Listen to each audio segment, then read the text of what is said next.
¿Qué tal, amigos? Les habla el Padre Rafael Chávez y aquí estamos de nuevo en su pequeño espacio de meditaciones. Hoy es viernes de la segunda semana de Pascua. Estamos a 2 de mayo y hoy celebramos la memoria de San Atanasio, obispo y doctor de la Iglesia. En el nombre del Padre, del Hijo y del Espíritu Santo. Amén. Dios Todopoderoso y Eterno, que hiciste del obispo San Atanasio un defensor preclaro de la divinidad de tu Hijo, te pedimos que con su doctrina y protección crezcamos siempre en tu conocimiento y en tu amor. Por nuestro Señor Jesucristo, tu Hijo, que vive y reina contigo en la unidad del Espíritu Santo y es Dios, por los siglos de los siglos. Amén. Y sobre Atanasio podemos decir que, preclaro por su santidad y doctrina, en Alejandría de Egipto defendió con valentía la fe católica desde el tiempo del emperador Constantino hasta Valente, por lo cual tuvo que soportar numerosas acechanzas por parte de los arrianos y ser desterrado en varias ocasiones. Finalmente regresó a la iglesia que se le había confiado, donde, después de haber luchado y sufrido mucho, con heroica paciencia, descansó en paz de Cristo en el 46º aniversario de su ordenación episcopal. Y bien, comenzamos o seguimos con el libro de los Hechos de los Apóstoles, capítulo 5, versículos del 34 al 42. En aquellos días, un fariseo llamado Gamaliel, doctor de la ley y respetado por todo el pueblo, se levantó en el Sanedrín, mandó que hicieran salir por un momento a los apóstoles y dijo a la asamblea: Israelitas, piensen bien lo que van a hacer con esos hombres. No hace mucho surgió un tal Teudas, que pretendía ser un caudillo, y reunió unos 400 hombres. Fue ejecutado, dispensaron a sus secuaces, y todo quedó en nada. Más tarde, en la época del censo, se levantó Judas el Galileo, y muchos lo siguieron. Pero también Judas pereció y se desbandaron todos sus seguidores. En el caso presente, yo les aconsejo que no se metan con esos hombres. Suéltenlos. Porque si lo que se proponen y están haciendo es de origen humano, se acabará por sí mismo. Pero si es cosa de Dios, no podrán ustedes deshacerlo. No se expongan a luchar contra Dios. Los demás siguieron su consejo. Mandaron traer a los apóstoles, los azotaron, les prohibieron hablar en nombre de Jesús y los soltaron. Ellos se retiraron del Sanedrín felices de haber padecido aquellos ultrajes por el nombre de Jesús. Y todos los días enseñaban sin cesar y anunciaban el Evangelio de Cristo Jesús, tanto en el templo como en las casas. Palabra de Dios, te alabamos, Señor. Salmo 26. El Señor es mi luz y mi salvación. Aleluya. El Señor es mi luz y mi salvación. ¿A quién voy a tenerle miedo? El Señor es la defensa de mi vida.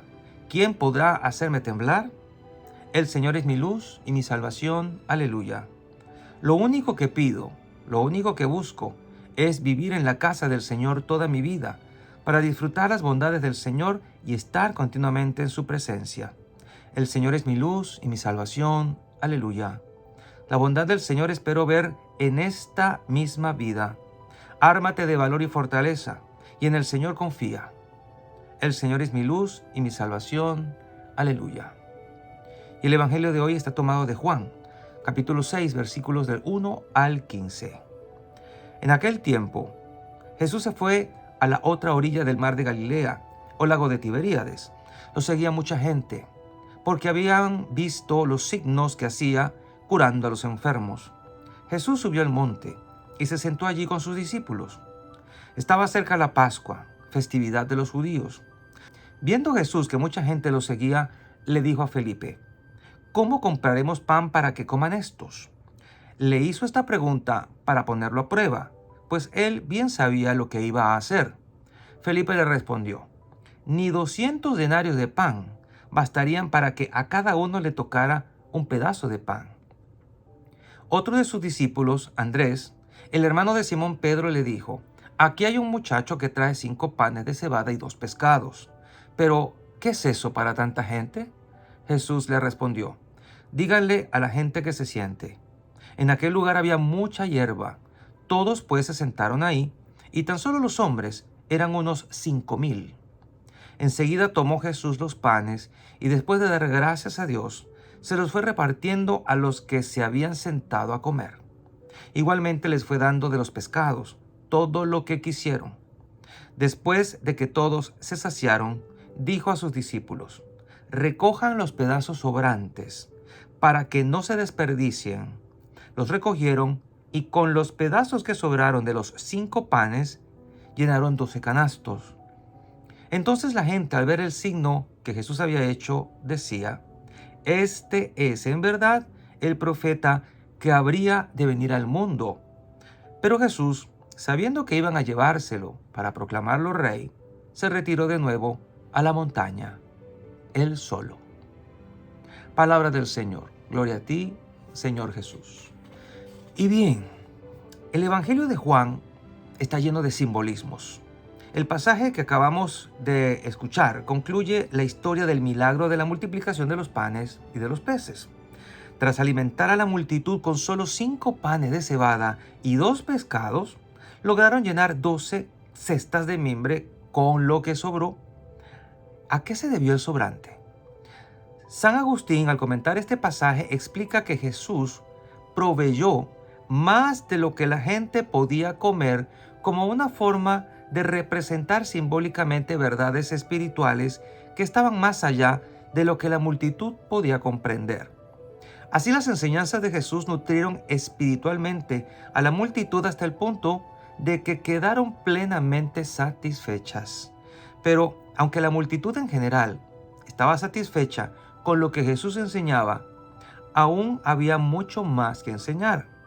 Estas verdades espirituales más profundas están representadas por las 12 canastas adicionales. Las 12 canastas representan a los 12 discípulos. Fueron ellos los elegidos especialmente por Jesús para recibir mucho más. Recuerden las veces que Jesús enseñaba a la multitud en parábolas y luego, más tarde, explicaba su significado a los 12 en privado. Les reveló ciertas verdades que la mayoría de la gente no podía ni comprender ni aceptar. Es útil entonces considerar 3 grupos diferentes de personas en este milagro y aplicarlos a nosotros hoy día. El primer grupo son aquellos que ni siquiera estuvieron presentes en el milagro, aquellos que no emprendieron el viaje para estar con Jesús en el desierto. Este es el grupo más grande de personas en la sociedad, que viven su vida diaria sin siquiera buscar el alimento mínimo que provee nuestro Señor. El segundo grupo de personas es esta gran multitud que siguió a Jesús hasta la remota orilla del mar de Galilea para estar con Él. Representan a quienes buscan diligentemente a nuestro Señor cada día. Son fieles a la celebración de la misa, a las lecturas de la Sagrada Escritura, a la oración, al estudio diario de la Biblia. Y a este grupo de personas nuestro Señor les enseña muchas cosas y se nutren de su santa palabra y de los sacramentos. Pero existe un tercer grupo, es el de los discípulos, representados por las 12 cestas de mimbre sobrantes. Son aquellos que son excepcionalmente fieles a nuestro Señor y continúan siendo nutridos por Él de forma sobreabundante. Estos son quienes buscan comprender y abrazar las verdades espirituales más profundas para ser nutridos y transformados profundamente. Ahora bien, pensemos sobre este hecho de que el alimento espiritual de nuestro Señor desea ofrecerte, que suele ser mayor de lo que puedes aceptar o consumir de inmediato. Pero comprenderlo es el primer paso para disponerte a recibir aún más. Al pensar sobre esta superabundancia del alimento espiritual de nuestro Señor, renueva tu compromiso especialmente de buscar las 12 cestas de mimbre restantes de verdades espirituales. Si haces esto, descubrirás que la profundidad transformadora de los dones de gracia que Jesús provee es verdaderamente infinita. Tantas veces nos hemos preguntado qué hicieron con esas 12 cestas o esos 12 canastos. Esta explicación de San Agustín está realmente maravillosa. En definitiva, Dios siempre sobreabunda en todo lo que nos da, más de lo que nosotros podamos comprender o entender en el momento. Esta multiplicación de los panes era solo un punto de partida. Lo sobrante, ¿quién iba a pensar que eso era mucho más de lo que la gente podía consumir, aceptar o creer o vivir en ese momento? A ti te puede haber pasado numerosas veces que has tenido experiencias espirituales o situaciones en la vida que te dejan una enseñanza, pero que de principio no puedes entender, pero que significan algo muy grande y muy profundo, que solo con el paso de algún tiempo y alguna preparación o formación, o a raíz de alguna experiencia profunda espiritual en algún retiro, o en alguna plática o charla, o tal vez en una misa, o en una lectura meditada de la palabra de Dios, vas a poder darte cuenta de lo que recibiste aquella vez. Recuerda, Dios siempre sobreabunda en lo que te da. Dios no es mezquino. Dios no va de a poquito, sino que simplemente nos da superabundantemente.